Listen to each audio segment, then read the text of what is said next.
Hello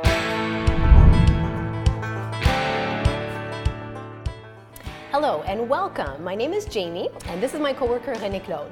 We're here at the Canada Agriculture and Food Museum, and today we're going to prepare a delicious salad that's easy to make at home with the kids and it's full of nutrition. So we've got some beans and we've got some orzo to mix in the salad. So we're also going to end with a cool science experiment. That's right, so today we're talking about legumes or pulses because 2016 is the International Year of the Pulses. Okay, I have a question. Pulses, what are they? We hear about these a lot.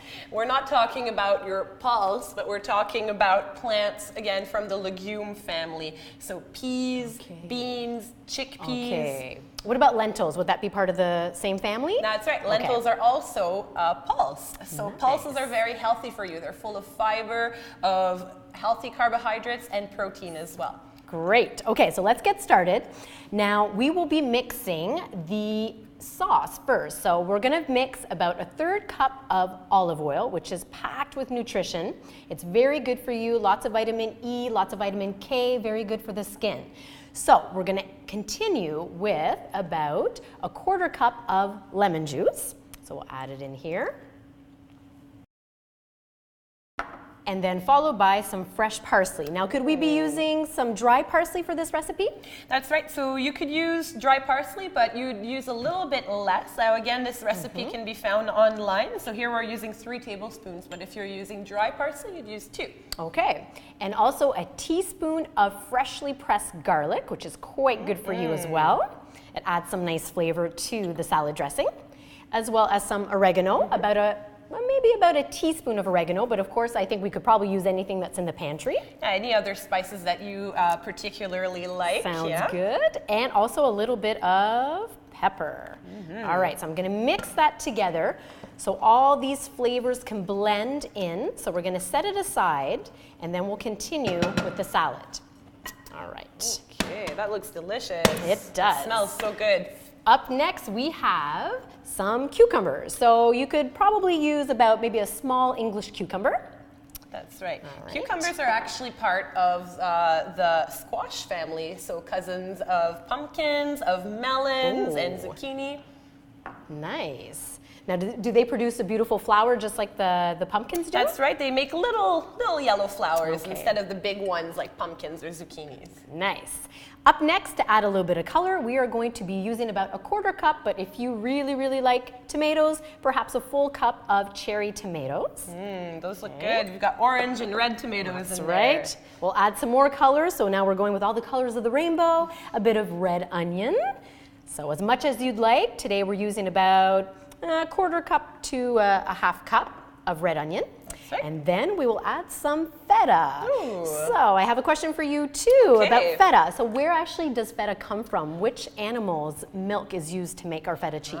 Well, that's a tricky question. If we're talking about traditional Greek feta, which is actually protected by origin of appellation of origin, so this has to be made following a specific process and using goat and sheep's milk. Now, the feta we usually buy in the grocery store in Canada, however, is made with cow's milk, a little bit saltier. It has a different process, so it's not real feta. So be mindful of those differences. But it'll be just as tasty, just the same. So up next, we have some orzo pasta. So if you're unfamiliar with it, it is an Italian pasta. We're using whole grains, which are quite good for you. So about 2 cups of the orzo pasta. As much as possible, we like to use whole grain wheat or whole grains in our recipes because a whole grain means you have the entire outer casing of the seed as well as the germ and the endosperm. The endosperm is the sugary part, and the bran, the outer casing, has a lot of fiber and nutrients, which we don't get if we only eat the endosperm, the white flour. So it's more nutritious. That's right. Okay, and finally, the star of the show, which are the black beans. Black beans. So we actually are using today 2 cans of black beans that we're adding to our salad. You could also use some rehydrated beans that you make at home, much more economical, but this is easier. You just open it and drain it. Now that's an important part, the draining, right? Making sure that we rinse them well, very well. The reason you want to rinse your beans is to avoid a little bit of a musical consequence of eating beans. Yes, that does happen on occasion. So what happens? Why do beans cause flatulences? Well, there's actually been some studies done on this, and they can cause flatulence if you're not used to eating them often. And the reason is that beans and legumes contain a lot of sugars, complex sugars, that are not digestible by our bodies. So this here represents one of the sugars found inside of legumes. Our body cannot absorb this sugar. It must absorb simple sugars, like this here. So what happens when we eat legumes? These complex sugars go right through into our intestines. And what do we have in our intestines? We probably digest our food, and also there's bacteria in our intestines. So these are representative of bacteria that's found in our bodies. Now, good or bad? Well, usually the bacteria in our body are good bacteria. They protect us from the bad bacteria. Now, these are living beings, and they're hungry. So when the complex sugars get to your gut, where your bacteria are, these guys will eat the sugars and break them apart. Now, when they eat the sugars, though, they release some methane gas. And, well, the methane has to exit somehow, so that's when we get our nice little toots. All right, so to recap, the way to reduce these musical effects, so to speak, is to rinse our canned beans really, really well, and also to let the dried ones soak. That's right. You want to soak your dried beans or rinse away the soaking liquid from the canned ones to rinse away as many of these complex sugars as possible. Perfect. All okay, right. now that we let the juices of our little vinaigrette soak, we're going to add them to the rest of the salad. We'll give it a nice little stir, mix these up to increase the flavor. And then voila, it is done. So pretty easy, right? That looks delicious. Yeah, it's very colorful too. It is. All right, so we're gonna give it a go. We'll test this out. Now, you said that we could find this recipe on our website? That's right. So once again, it's in the Healthy Kids Quest pack. And this here is in the Healthy Lunchbox section. Okay, All so right. let's give it a go. Very good. Delicious. Good job, Jamie. Thank you for your help. Now we're gonna problem. move on to our cool science experiment. Okay. So our science experiment today is bean germination. So we're going to learn what happens to a bean when you put it in water and how the little plant comes out of it. Okay. Okay, so did you know that when you buy cooking beans in the grocery store, these are basically all alive? So what we did here is we took some of the beans. You can see they're very dark beans here, okay, very small. I see them. And then we put them in water for about 24 hours, so just in a little cup of water. And we can see here the difference. Oh, there's a huge difference in size. So That's is this the one that was absorbed by the water? That's right. So this one here has absorbed a lot of water. That's why it's much bigger and paler as well.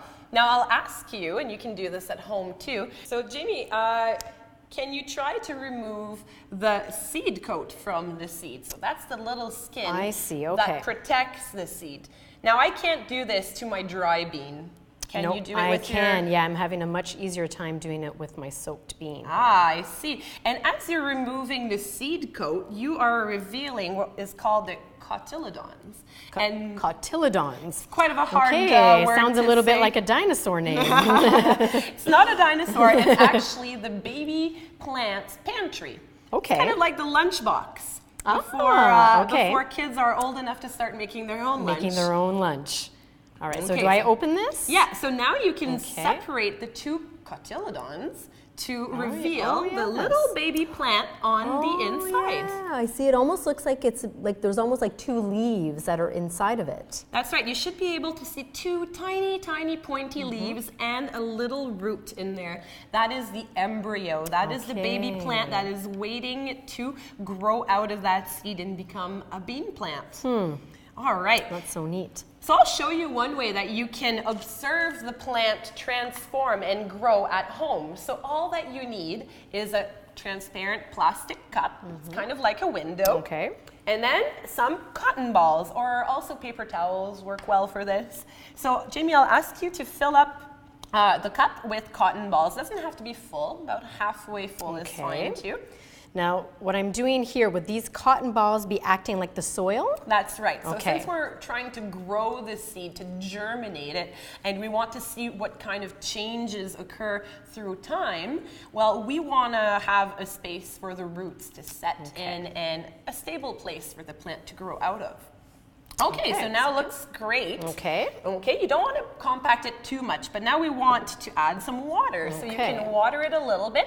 We don't want it soaking wet. We want it to be just wet enough that all the cotton balls have imbibed water, but that the water is not leaking out of the cup when you turn it over. Okay, let's see. All right.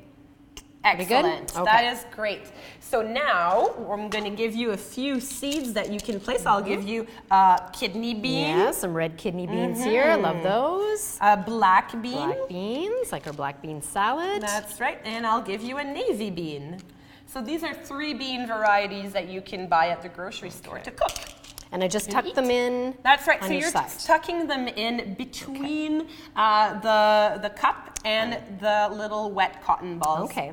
There we go. Perfect. So you can leave it like that and come back and look at it 6 hours from now, 12 hours, and you can keep an eye on it, and you will see. So if you're doing this with kids, probably a little bit of patience is required. That's right. But then what happens? If you wait, this is only about 6 days, you can see that the roots have actually come out. Wow. Okay? We can see the cotyledons, which have become nice and green. You can see the 2 leaves, which have grown to a size that we can now see them with our naked eye. And you can also see the seed coat, which is being shed right here by the little plantlet. That's great. You can also see the roots too down here below. That's right. So this is a really, you can try to compare the structures between the bean that's been soaking for 1 day and the bean that's been growing for 6 days, and try to see if you can match up the different structures.